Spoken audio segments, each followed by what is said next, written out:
Ele está passando.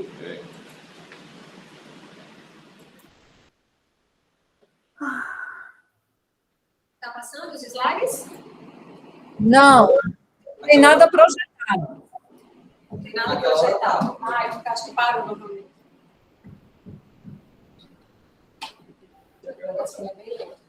Apertou essa que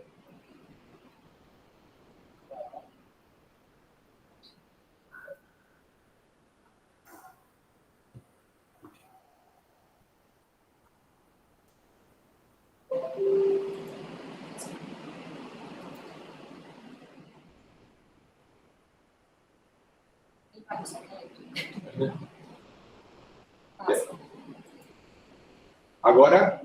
Agora sim. Sim. Eu só vou pedir uma coisa para a Lisa, por favor, falar novamente. Tem que gravar.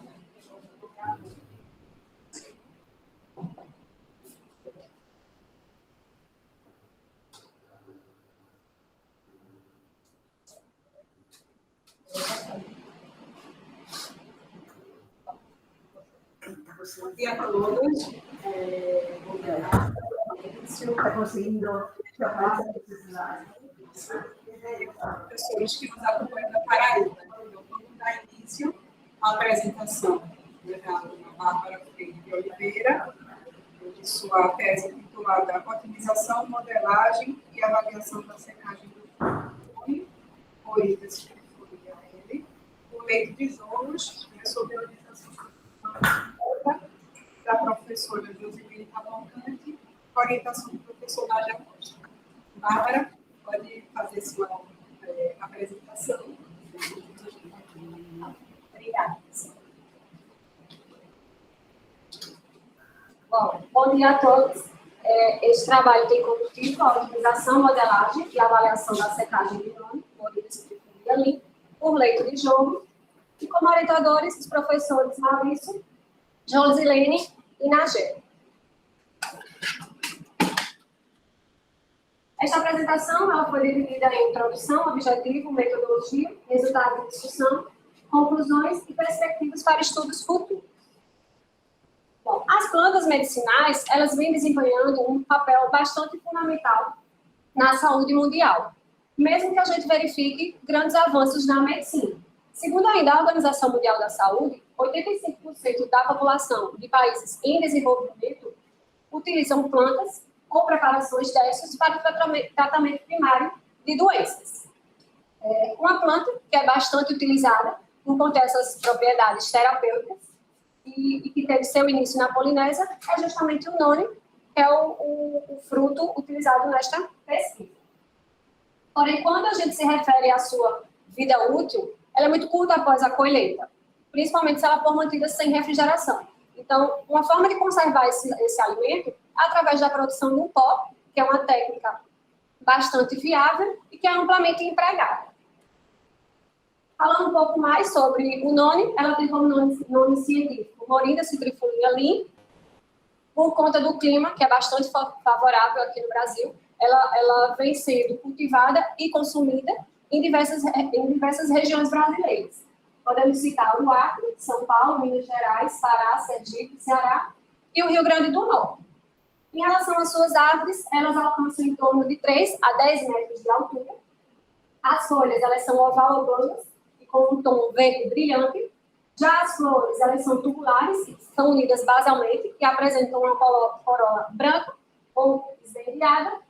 Já em relação ao fruto, ela possui uma coloração verde, mas à medida que ela vai amadurecendo, ela vai apresentando uma coloração mais esbranquiçada. E como principal característica dela, quando a gente comenta sobre o fruto do noni, é justamente pelo seu odor e sabor que não são muito agradáveis. Falando um pouco mais sobre sua composição, diversos estudos vêm sendo realizados em cima do fruto do noni, e foi observado que ela consta basicamente de água, em torno de 90% a 92%. Foi verificado também a presença de proteínas, lipídios, sólidos solúveis, minerais como potássio, enxofre, cálcio e fósforo, vitaminas como ácido ascórbico, conhecida como vitamina C, e em relação à presença de fitoquímicos, nós temos os compostos fenólicos, ácidos orgânicos alcaloides, como os taninos, flavonoides, saboninas, gliposídeos, esteróis e terpenoides. Já em relação à sua atividade biológica, também diversos estudos foram realizados e verificaram sua capacidade antioxidante, sua ação antibacteriana, antidepressiva, também utilizada no tratamento da ansiedade, antitumoral, antiviral, analgésica e anti-inflamatória. Bom, como foi mostrado anteriormente, o nono é composto basicamente por água, em torno de 90% a 92%. Então, uma forma de viabilizar e conservar esse alimento é justamente pelo processo de secagem. Além de favorecer o maior tempo para consumo, quando a gente transforma ele em pó, a gente também pode ter em um produto final, agregar valor a ele, quando a gente aplica esse método de secagem, facilitar o desenvolvimento de novos produtos, também diminuir os custos relativos aí a transporte e armazenamento dessa fruta, quando ela está em pó, como também permitir atingir mercados consumidores em todo o mundo, em qualquer época do ano. Então, a gente não precisa ter o noni em determinada estação. Então, se a gente transforma ela em pó, a gente pode ter ela durante o ano todo. E o que seria o processo de secagem? Nada mais do que um fenômeno de transferência de calor e massa entre o material que vai ser seco, que no caso o nosso é o noni, e sobre uma fonte de calor. Bom, existem diversas formas de a gente realizar o processo de secagem. Uma delas, que é o objetivo desse trabalho, é a secagem em leito de jorro. O que seria esse leito de jorro? Nada mais do que uma coluna cilíndrica, com base cônica, que tem como seu funcionamento um jato de ar. Usualmente, o jato de ar ele é introduzido aqui na base do leito, e aí vai ocorrer a formação das partículas quando essa vazão do ar for suficientemente alta para que possa formar um fluxo ascendente, certo? Que vai em direção até a superfície do leito. Ao chegar na superfície do leito, vai ocorrer a formação da fonte, e essa fonte ela se espalha radialmente. E em seguida, o que acontece? Elas descem contra a corrente do fluido, indo novamente em encontro à base, onde é que tem a entrada do ar, do jato. E aí, novamente, quando eles entram em contato, eles acabam realizando esse movimento cíclico sistemático. Bom, diante do exposto, eles trabalham como objetivo geral a obtenção do pó da polpa de noni, a morília citrifulialina, pelo método de secagem por leito de jorro, como objetivos específicos. Realizar testes preliminares para determinar o agente carreador para a secagem da polpa do noni, determinar o material inerte e suas características, diâmetro médio, densidade real, densidade aparente e sua porosidade, estudar as condições operacionais do secador para a definição dos parâmetros a serem estudados no processo de secagem da polpa do noni, realizar a caracterização física e físico-química da polpa do noni in natura em relação à sua atividade de água, pH, teor de umidade, cinzas, sólidos solúveis totais, acidez titular total, vitamina C, atividade antioxidante e fenólicos totais.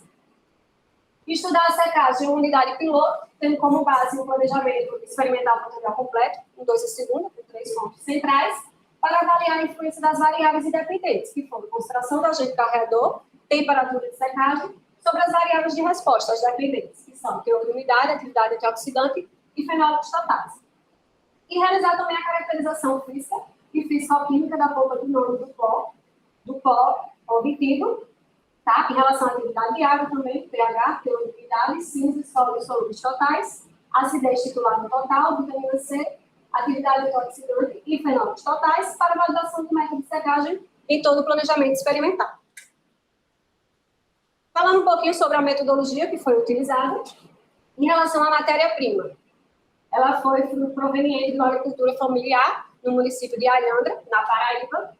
Em relação à sua seleção, ela era feita de acordo com o estado de maturação, ou seja, aquelas que eram mais esbranquiçadas, que são consideradas mais maduras, elas foram selecionadas e verificadas também aquelas que não tinham nenhum dano aparente mecânico e nem também com pragas. Em seguida, eles foram sanitizados, segundo a resolução de 218 da Anvisa. E aí, de forma manual, com auxílio de uma peneira, foi realizado o seu despolpamento. E após realizar esse despolpamento, eles foram acondicionados em saco plástico de polietileno hermeticamente fechado e armazenado em freezer doméstico até a sua utilização. Aqui na figura 1, a gente consegue ver esse estágio de maturação do noni. Ele era colhido mais verde e esperava ele atingir uma cor mais esbranquiçada, que era justamente ele mais maduro, para que pudesse realizar o trabalho. E na figura 2, a gente tem justamente o descopamento e o seu armazenamento em sacos em seguida na refrigeração. Já em relação à caracterização, foi feita a fisicoquímica da polpa do noni in natura e também do pó obtido de duas formas, leito de jorro e liofilização, para futuras comparações. Para os parâmetros atividade de água, pH, teor de umidade, cinza, sólidos solúveis totais, acidez titular total e a vitamina C, foi seguida a metodologia do Instituto Adolfo Lutz, de 2008. Já a determinação de fenólicos totais foi pelo método colorimétrico de fluorescencial, descrito por Sinderton em 1974. Já a atividade antioxidante ela foi feita de duas formas, ABTS e por DVPH. Pelo DVPH foi também por Sinderton em 1974 e a determinação por ABTS foi seguindo o Rufino em 2007. Já para que pudesse ser realizado o processo de secagem do pó no leito de jorro, alguns parâmetros, podemos assim dizer, eram precisos ser determinados para que a gente tivesse um bom processo de secagem. Primeiro, qual foi? Determinar qual é o agente carreador. Por que a gente precisava determinar o agente carreador? Porque quando a gente está trabalhando com frutas, elas tendem a ter um alto teor de açúcar. Então, o que acontece? Com esse alto teor de açúcar, pode ocorrer no leito de jorro o fenômeno de adesão. Ou seja, dentro do leito de jorro. Então, o que acontece? A gente pode ter um baixo rendimento dessa produção do pó. O equipamento ele acaba ficando instável, ou, em alguns casos, ele pode até colapsar. Então, se torna bastante interessante, na maioria das vezes até imprescindível, a utilização do agente carreador. Quais foram os agentes carreadores escolhidos para o trabalho? O amido de milho e a maltodextrina. Como é que se deu essa seleção? Consulta literária para verificar quais eram os agentes carreadores que mais tinham resultados positivos. E aí foi verificado que o amido de milho e a maltodextrina eram eles. Então, foi feito o teste para definir qual dos dois se mostrava melhor junto com o noni. Como é que se deu essa metodologia? A descrita por Souza, em 2003, que consta em realizar um processo de secagem em uma estufa por 24 horas. Como é que é feito? Uma placa de PET foi adicionado o noni com o agente carreador. E aí foi levado as considerações de 0 a 100%, preparou essas amostras, colocou na estufa e permaneceu por 24 horas. Após isso, foi realizado o critério de seleção de Souza, que ele trata o quê? Ele verifica os aspectos visuais e sensoriais dessa amostra após o tempo de secagem. Bom, outro material que precisava ser definido antes de realizar o processo de secagem era qual partícula inerte, o material inerte que seria utilizado para que formasse o jorro. E aí foi escolhida as partículas de polietileno de baixa densidade da marca Polioletrinas. E aí, fazendo uma análise dessas partículas, foi verificado um diâmetro médio de 0,3, uma densidade real de 0,85, uma densidade aparente de 0,51 e uma porosidade do de 0,40. Bom, e finalmente a gente tem aqui na figura 4 a nossa unidade piloto, o leito de jorro utilizado para essa pesquisa. Ela se encontra na Universidade Federal de Campina Grande, mais precisamente no Departamento de Engenharia Química. A gente verifica que ela consta de uma coluna cilíndrica, tá? Em aço inoxidável, tamanho de 470 milímetros, e um diâmetro de 145 milímetros. Onde é que era feita a alimentação da nossa suspensão nesse equipamento? Aqui nessa seta de cima. Ou seja, a alimentação era feita pelo topo, de forma controlada com auxílio de uma seringa. Já a verificação da pressão, tanto de entrada como de saída, para verificar a queda de pressão do equipamento, era feito nesse ciclo aqui mais embaixo. E também na parte de cima era feito onde está a seta, onde também era feita a alimentação. E aí, essa coluna cilíndrica, ele era acoplado a um ciclone, onde era justamente feita a coleta do pó obtido. A gente pode ver esse ciclo aqui, que consta com um saco, de polietileno também, que já, assim que já era realizado o processo de secagem, já era feita essa coleta. Em relação à temperatura e umidade de saída, como temperatura de entrada e de saída nesse equipamento de jorro, existem sensores dentro desse equipamento e aí era feita essa leitura, acompanhada essa leitura durante todo o processo de secagem. Bom, agora partindo para os ensaios fluidodinâmicos que foram necessários realizar, primeiro foi feito ensaios fluidodinâmicos apenas com as partículas inertes. Por quê? A gente precisava ver como é que o leito de jorro se comportava, por exemplo, qual era a velocidade mínima que eu teria que trabalhar do ar para que eu tivesse a formação de um jorro. Então, a gente precisava definir esses parâmetros inicialmente. Como foi feito? Carregou a coluna com 1 kg de polietileno de baixa densidade e foi verificada a altura do inerte pelo visor de acrílico que ela possui lá na frente. Em seguida, o sistema foi ligado e analisado as temperaturas definidas no planejamento experimental. Em seguida, foi verificada a velocidade de ar máxima em que o leito de jorro poderia ser submetido. Após verificar essa velocidade máxima e anotado aí os valores de queda de pressão, a altura do jorro e a altura do inerte, essa velocidade do ar ela foi diminuída gradativamente e também foi registrado os respectivos valores até a interrupção desse ar. E, por fim, a menor velocidade verificada com a formação do jorro era justamente aquela que era registrada como a velocidade de jorro mínima que teria que ser trabalhada. Em seguida, foi realizada a preparação da suspensão para que pudesse ser realizada a alimentação no leito de jorro. Ela consistiu basicamente de um suco, uma preparação 1 para 1, água destilada e polpa de noni.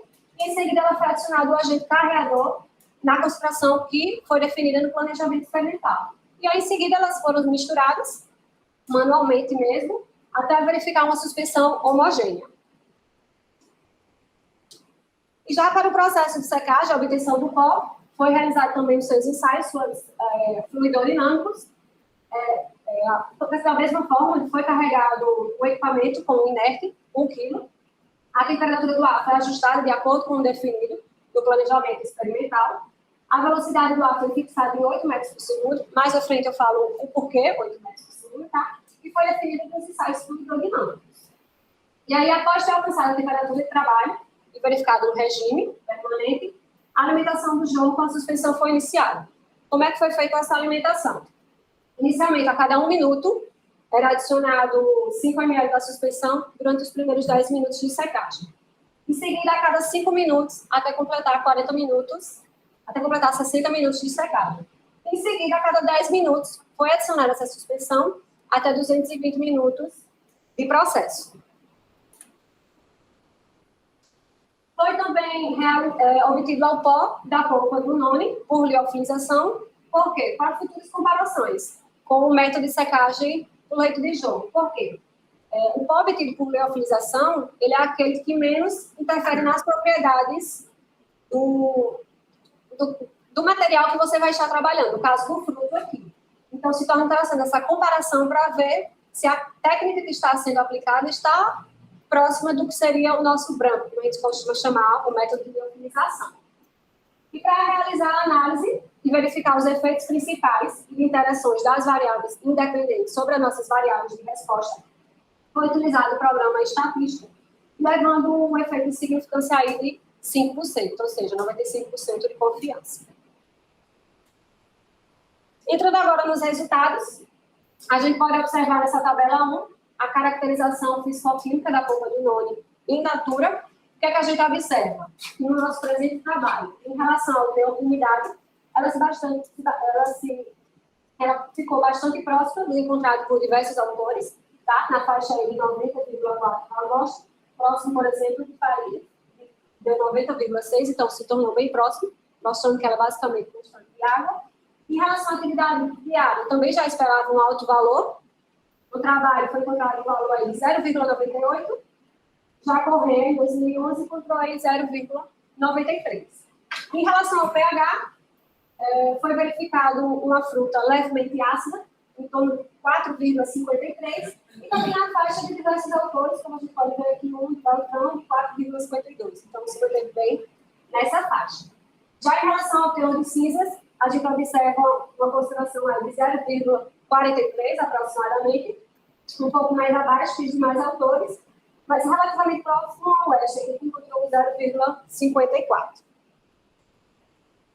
Dando continuidade à caracterização da polpa in natura, a gente tem aqui na tabela 2 a presença de sólidos solúveis totais na amostra, um teor aí de 9,8, bem na faixa que os demais autores foram encontrados. Já em relação à acidez titulável total, como a gente teve uma alta concentração de sólidos solúveis, é esperado uma baixa acidez. Que aí foi o caso do trabalho no teor de 0,43, que também foi na faixa encontrada por demais autores. Já em relação à vitamina C, foi encontrado um teor de 56 miligramas por 100 gramas de polpa. Verifica uma grande divergência entre os demais autores, tá? O mais próximo foi o Canuto em 2010, como possível explicação em relação ao estado de maturação. A vitamina C está muito ligada ao estado de maturação, então isso é que pode ter determinado essa diferença aí em concentração entre os autores. Bom, já para o processo de secagem da polpa, como foi dito, precisava selecionar o agente carreador. Na figura 5, a gente tem o processo de secagem ao adicionar o amido de milho na polpa do nome após 24 horas de estudo. O que é que a gente observa? Que à medida que a gente vai aumentando a concentração do agente carreador, a amostra tende a ficar mais clara. Porque a partir de 60%, essa coloração já não tem tanta diferença. Já em relação ao teste de quebra, a gente pode observar na figura 6 que foi possível, na maior parte, realizar esse teste de quebra de forma manual, foi bem fácil mesmo, tinha, acho que em torno de 60%, só o fato de você mexer na placa PET, essa amostra seca ela já se soltava da placa, então ela se mostrou bastante eficiente, tanto no aspecto visual da coloração, como sensorial do processo de quebra. Já na figura 7, a gente tem a adição da maltodextrina, que a gente pode observar também que, à medida que a gente adiciona, aumentou a concentração da maltodextrina, houve um variamento da sua coloração, porém, eu não sei se vocês conseguem visualizar, mas ela ficou com um aspecto bem brilhante. Não, parecia como o açúcar, quando a gente derrete e ela esfria. Ela ficou justamente desse jeito, aquela placa dura e bem brilhosa. E aí, no teste de quebra, a gente já apresentou uma maior dificuldade. Certo? Foi possível quebrar, mas, por exemplo, nas menores concentrações tinha que ter um maior cuidado para justamente nem quebrar a placa de Petri, porque ela ficou bastante difícil. E por conta disso, foi decidido trabalhar com o amido de milho comercial. Bom, já realizamos ensaios fluidodinâmicos com as partículas inertes, sem a suspensão, para determinar os parâmetros. O que é que a gente pode verificar pela figura 9, ao variar a temperatura de secagem em relação à queda de pressão. A gente observa que as curvas são perfis bem típicos, que foram descritos por Marto e Epstein em 1974, tanto no formato decrescente como no decrescente. O que é que a gente observa? À medida que a gente vai aumentando a velocidade do ar, a gente tem um aumento nessa queda de pressão, e aí a gente tem uma alta diminuição na queda de pressão em torno de 5 metros por segundo, que é justamente onde ocorre a primeira formação da fonte. Por isso que tem essa diminuição na queda de pressão. E aí, a partir de 5 até 8 metros por segundo, a gente vê o quê? Uma queda de pressão estável. Porque trabalhou apenas de 2 a 8 metros por segundo. Por quê? 8 metros por segundo, a gente já tinha uma fonte alta, máxima, porém ela já estava, se aumentasse mais um pouco, ela já ia para a área de arraste, saindo até pelo ciclone as partículas. Como também a fonte não ficava muito estável, ela ficava um pouco confusa. Então, foi decidido trabalhar com a velocidade máxima de 8 metros por segundo. E a melhor fonte foi verificada em 5 metros por segundo. Bom, na tabela 3, a gente consegue visualizar se houve diferença significativa ao variar a temperatura de secagem, ou seja, quando eu modificar a temperatura, a gente consegue observar o quê? A queda de pressão máxima, a velocidade mínima que teria que ser trabalhada. E a queda de pressão estável, ela não apresentou variação por eu estar modificando a temperatura de secagem, quando a gente analisa pelo teste de Tucker, a 5% de significância. A gente pode verificar ou analisar as colunas. Não houve diferença significativa. Da mesma forma, foi analisada a altura da fonte em relação à variação nas temperaturas de secagem, de 50, 60 e 70. O que é que foi observado? De até 4 metros por segundo, quando aumentava essa velocidade, a gente não via o aparecimento de uma fonte. Já em 5 metros por segundo, ocorre esse aparecimento em torno de 7,7 centímetros de altura. E essa altura do jogo vai aumentando até chegar em 8 metros por segundo, com uma altura máxima de 27 centímetros. Comparando, pela figura, a gente observa que não houve também uma variação expressiva ao variar a temperatura de secagem. E foi confirmada pela tabela 4 ao analisar pelo teste de Tucker. A gente observa o quê?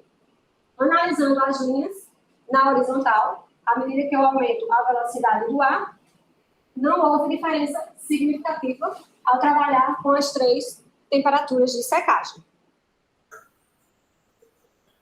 Já analisando a altura do anel no leito de jogo, também para as 3 temperaturas, a gente observa que, à medida que vai aumentando a velocidade do ar, até em torno de 4 metros por segundo, essa variação não é tão expressiva, ela fica em torno de 3,3, 3,4, mas à medida que a gente vai aumentando essa velocidade do ar, essa altura do anel se eleva um pouco, chegando aí na velocidade máxima com uma altura de 5,3.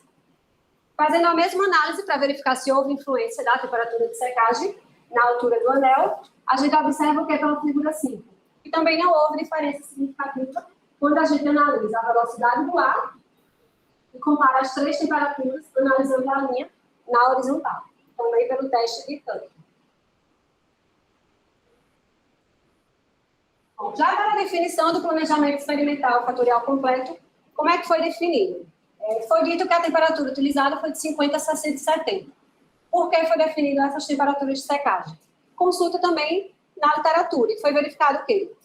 Que ao trabalhar com temperaturas mais baixas, tendem a degradar menos as propriedades do material que a gente está trabalhando, no caso aqui, o nome. Por isso que foi definido essa faixa de 50, 60 e 70. Porém, como foi em relação à concentração do agente carreador? Foi definido que seria o amido de milho. Então, primeiro foi feita uma testagem. Pegou a suspensão, foi preparada uma suspensão que foi a polpa in natura e adicionou o amido de milho na concentração de 40%, que foi aquela que já tinha uma coloração mais branca e também ela já se quebrava fácil. E foi tentado realizar a alimentação no leito de jogo. Porém, não consegui ter sucesso. Por quê? Quando eu colocava na seringa e ia realizar essa alimentação, a pressão era muito alta e a suspensão ficou grossa, então eu tinha que fazer muita força. Então, quando eu fazia muita força, caía muita suspensão e o leito colapsava. Fiz uma segunda testagem. Diluí a polpa do nome, formando um suco. 1 para 1, água destilada e a polpa do nome, e adicionei o amido de milho. E aí eu tive um resultado positivo. Eu consegui fazer essa alimentação de forma controlada. E aí eu fiz uma terceira testagem, porque o meu intuito era colocar o mínimo de aditivo possível na minha amostra. Eu queria que ela fosse o mais puro possível. Então, partindo de 40%, eu fui descendo essa concentração, e aí eu consegui chegar nas concentrações de 15%, 20% e 25% da adição do meu agente carreador, onde eu produzi o pó e consegui também ter um processo estável. Em nenhum momento ele colapsou. Então, definir a concentração e a temperatura, foi montada a matriz experimental, como a gente pode ver na tabela 6, os valores nos níveis, né, codificados, e na tabela 7, toda a matriz experimental, totalizando aí 7 experimentos.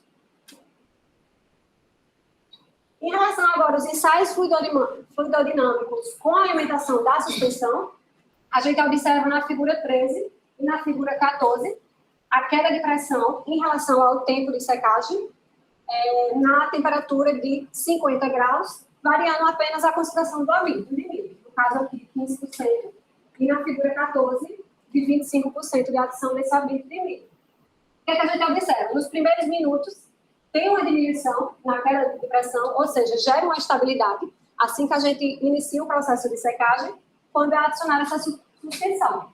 Para a gente observa que depois de 15, 20 minutos de processo, nas duas situações, a queda de pressão ela se torna mais estável.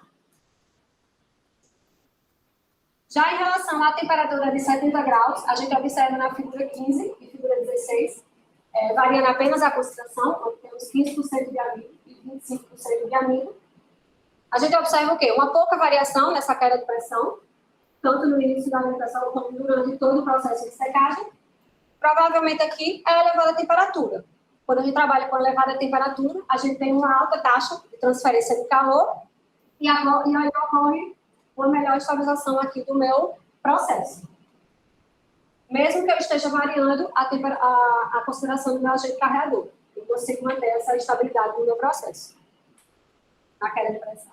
Então, e na figura 17, a gente tem a variação da queda de pressão em relação ao tempo de secagem para a temperatura de 60 graus e uma concentração de amido de milho de 20%. O que a gente observa? Uma diminuição acentuada aqui nos primeiros minutos de alimentação, porém depois, em torno também de 20 minutos de processo de secagem, a gente vê que há uma estabilidade e até ocorre um ponto aí aqui, um aumento nessa queda de pressão durante o processo de secagem.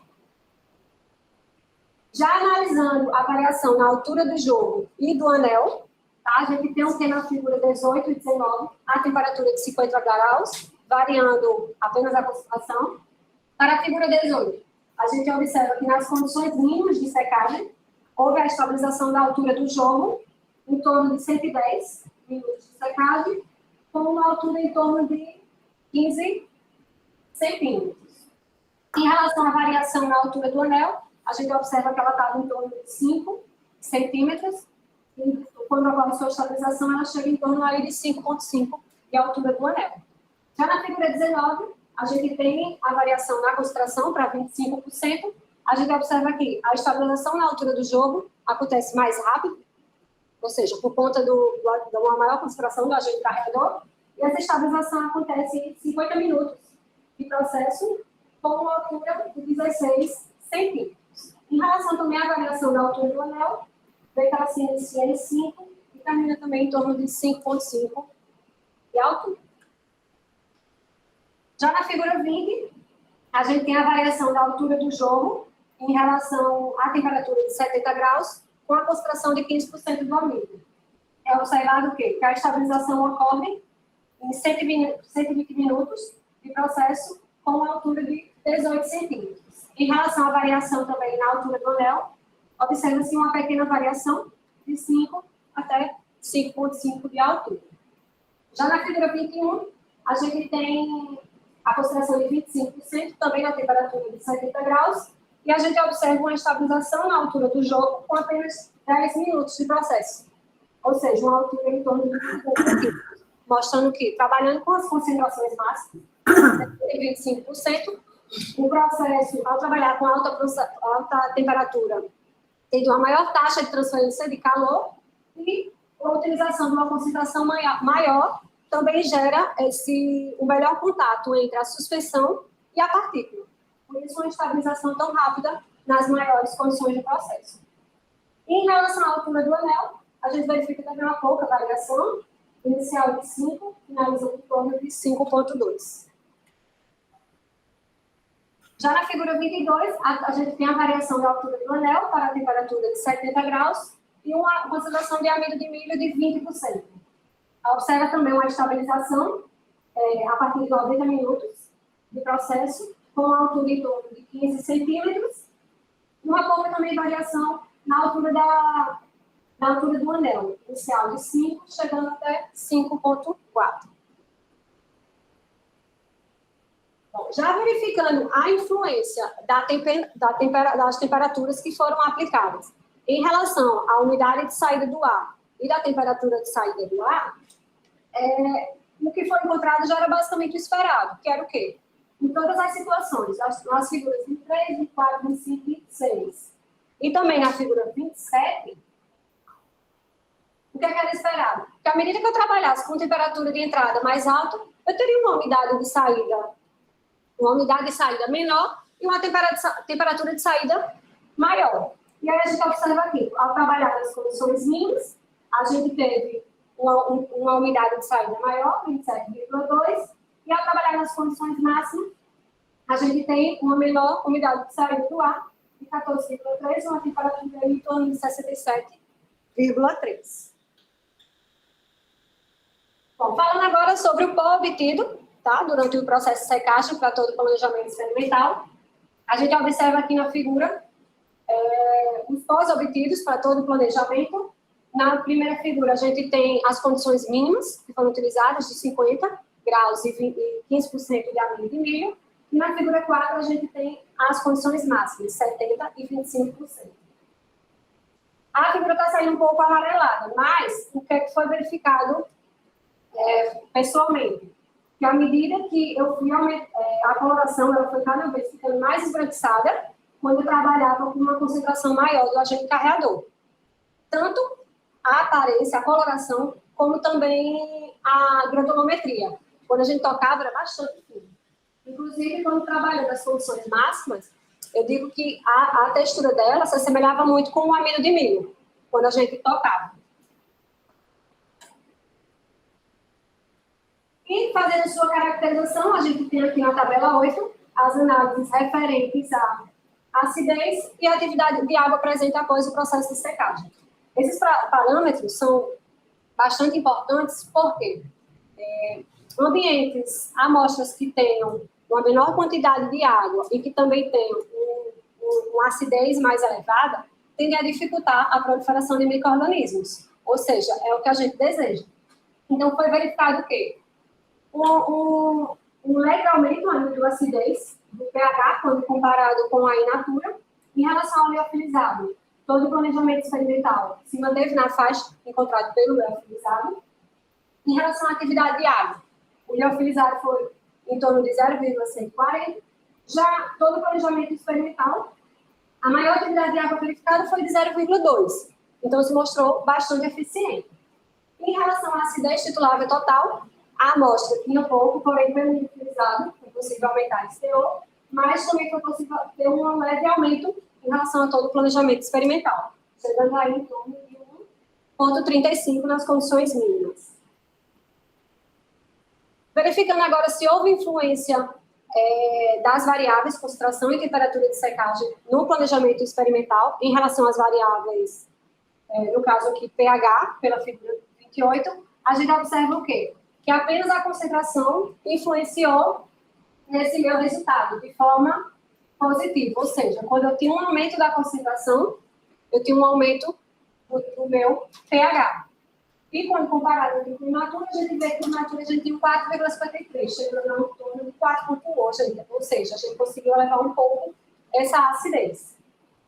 Já na figura 29, a gente tem um diagrama de Pareto para verificar os efeitos avaliados para a atividade de água. Então, a gente observa que a concentração, a temperatura e a interação entre as duas influenciaram onde a concentração e a interação foi de forma negativa, ou seja, quando eu aumentava elas, eu tinha uma diminuição na atividade de água. Porém, a temperatura foi de forma positiva, ou seja, quando eu aumentava a temperatura, eu tinha um aumento da atividade de água. Aí eu fui pesquisar o porquê. E aí é justamente por conta das propriedades do amido. Quando se trabalha em temperaturas de 60 a 80 graus, que é justamente a faixa que foi realizado o processo de secagem, o amido ele tem ligações que se tornam mais frágeis. E aí a água entra dentro desse meu material, ela incha e ela fica irreversível. Então, nessa temperatura de 60 e 80, não consegue retirar essa água que está aí dentro. Então, provavelmente, pode ter sido um motivo para essa temperatura ser maior temperatura, maior atividade de água. Já na figura 30, a gente tem um diagrama de Pareto para efeito das variáveis em relação à acidez titulável. Observa que apenas a concentração influenciou de forma negativa, ou seja, aumentei a concentração, eu tenho uma diminuição na acidez. Quando comparado com a acidez da polpa in natura, a gente vê também aí um leve aumento, já que inicialmente era de 0,43. Na tabela 9, a gente tem continuação dessa caracterização. O que é que a gente observa? Em relação às cinzas, o maior teor foi verificado para o liofilizado, porém um leve aumento também para todo o planejamento experimental. Em relação aos sólidos solúveis totais, o alto teor para o liofilizado e um leve aumento também para o planejamento experimental. Em relação à vitamina C, houve uma diminuição para todo o experimento, já que inicialmente ele tem em torno de 56 miligramas, a gente chegou até em 9, tá? E o maior valor foi nas condições mínimas, de 21 miligramas, e o liofilizado teve um aumento chegando a 87,64. Verificando também a influência das variáveis nesses parâmetros, em relação às cinzas, na figura 31, a gente observa que a concentração, a temperatura e a interação entre essas variáveis influenciaram na minha resposta, no caso do meu teor de cinzas, onde a concentração de forma negativa, ou seja, quando eu aumento a concentração, eu tenho uma diminuição do teor de cinzas, e a interação e o tempo de secagem de forma positiva. Quando eu aumento eles, eu tenho um aumento no teor de cinzas. Já na figura 32, a gente tem o efeito das variáveis em relação aos sólidos e solúveis totais, e a gente verifica que nenhuma das variáveis influenciou nesse leve aumento que a gente teve da inicial, da in natura, para o pró produzido. E na figura, no diagrama de Pareto para a presença da vitamina C, a gente verifica pela figura 23 o quê? Que a concentração e a interação entre as variáveis influenciaram nesse meu teor. A concentração de forma negativa, ou seja, maior era a minha concentração, menor eu tinha o teor de vitamina C, e já a interação de forma positiva. Quando eu aumentava esses meus parâmetros, eu tinha um aumento da vitamina C. Já a temperatura, ela não influenciou no meu resultado, quando eu comparo todo o planejamento experimental. Mas a gente verifica que ele é termossensível à vitamina C. Então, mesmo a determinada temperatura, houve uma redução, já que inicialmente era 56. Só que, em relação ao planejamento experimental, o que pode ter ocorrido? A questão do binômio tempo e temperatura. Eu trabalhei com a temperatura mais elevada, mas o tempo de contato foi reduzido. Então, se eu reduzir o tempo de contato, acaba que eu tenho uma diminuição nessa degradação, na volatilização dos meus componentes. Então, provavelmente, foi isso que tem ocorrido com a temperatura não ter influenciado esses meus resultados. Já em relação às variáveis de saída, as variáveis de resposta, desculpa, para o teor de umidade em base úmida, o que a gente observa na tabela 10? Que em todo o planejamento experimental, o probleminha aqui, acho que não era a apresentação, em todo o meu planejamento experimental, foi mantido um baixo teor de umidade quando comparado com o liofilizado. Foi, inclusive, mais eficiente, tá? Já que o liofilizado foi em torno de 18,6, mais ou menos, aproximadamente, onde a maior umidade foi verificada para o experimento 1. Tá? Em relação à polpa in natura, a gente vê uma redução em torno de 90% desse teor de umidade na amostra. Verificando a influência das variáveis pelo diagrama de Pareto, nós temos aqui na figura 34 que a concentração, temperatura de secagem e a interação entre elas também influenciaram nesse meu resultado, onde a concentração e a temperatura de forma negativa, ou seja, à medida que eu aumento a temperatura e a concentração, eu tenho uma diminuição do teor de umidade, e a interação de forma positiva. Quando eu trabalho com elas duas, eu tenho um aumento nessa minha umidade. Em relação à presença de compostos fenólicos, na tabela 11, o que a gente observa? Que o in natura e o liofilizado ficaram bem próximos dos resultados, digamos que manteve a sua concentração da in natura inicial. Quando comparado com o planejamento experimental, a gente teve uma boa redução em seus resultados, porém ainda são altas concentrações, altos valores de compostos fenólicos presentes no nônio obtido em pó. E quando comparado pelo teste de tanque, o que a gente observa? Analisando a coluna. Em todo o planejamento experimental, houve diferença significativa entre elas. Verificando essa diferença pelo diagrama de Pareto, a gente observa na figura 35 que a temperatura, a concentração e a interação entre elas influenciaram nessa minha resposta, onde a temperatura de forma positiva, ou seja, eu tive um aumento da temperatura, eu tive um aumento de compostos fenólicos. Justamente a questão do tempo de contato, uma alta taxa de transferência de calor. Então, tende a ter uma menor degradação por conta do menor tempo de contato entre a amostra e a temperatura de secagem. Já a concentração e a interação se deram de forma negativa. Ou seja, à medida que eu aumentava essas variáveis, eu tinha uma diminuição na presença de compostos fenólicos. Já em relação à atividade antioxidante, foi feito por 2 métodos, a BTS e DPPH. Pelo método DPPH, a gente tem aqui na tabela 12 os resultados para a in natura e liofilizado, relativamente próximo, mas teve um leve aumento, podemos dizer, para o liofilizado, em torno de 30, quando comparado com o planejamento experimental. Houve um aumento em relação tanto à in natura como pelo método por liofilização, por liofilização.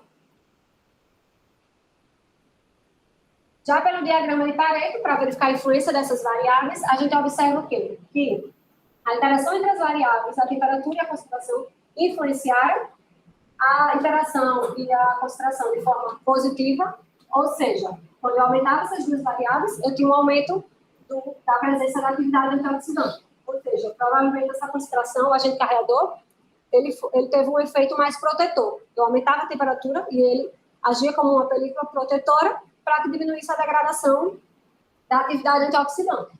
Já a temperatura se deu de forma negativa. Aumentei a temperatura, eu tive uma diminuição nessa atividade antioxidante. E para a atividade antioxidante por ABTS, o que é que a gente observa? In natura e liofilizado, e também todo o planejamento experimental, eles ficaram relativamente próximos, os resultados obtidos. Quando a gente aplica o teste de tanque, observa que para o planejamento experimental houve diferença entre elas, significativas, e se a gente comparar pelo método DPPH, a gente observa que para o planejamento experimental, maiores valores foram obtidos na outra forma de determinação, que foi o DPPH, que chegou em torno de 71,40 no outro, e aqui a máxima que encontramos foi 44,3 aproximadamente.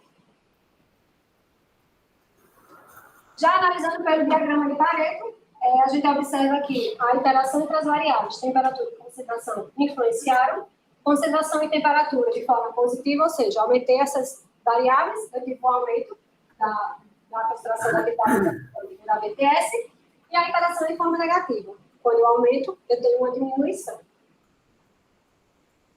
Bom, e como conclusões, foi verificado que a polpa do nano in natura apresentou características físico-químicas semelhantes ao encontrado na literatura, alto teor de água, uma leve acidez e fração de cinzas, que demonstra a presença de minerais na sua composição, alto valor de sólidos solúveis, mostrando a necessidade da utilização de um agente carreador, a acidez titulada total teve um valor baixo, foi verificada também uma presença de vitamina C, confirmando essa sua capacidade antioxidante.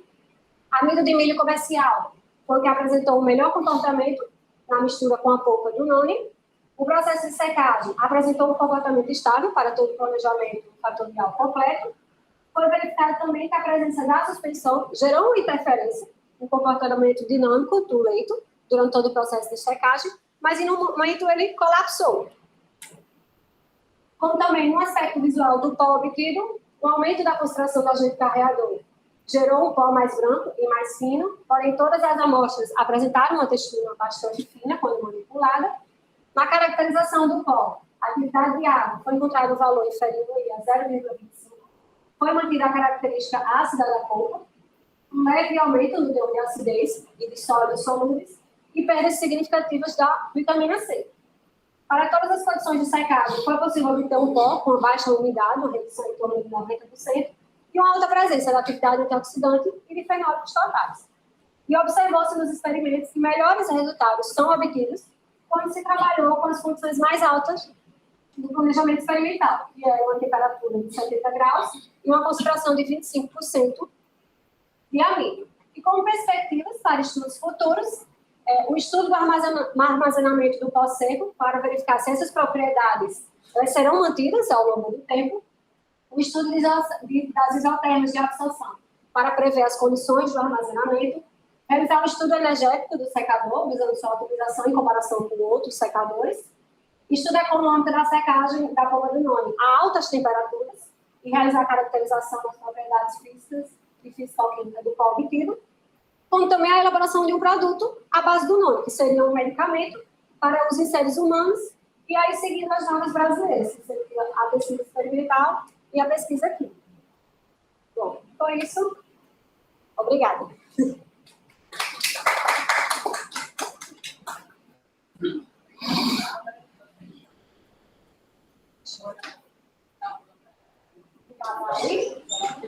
É para a gente colocar as cadeiras. Deixa eu tirar tudo pessoal.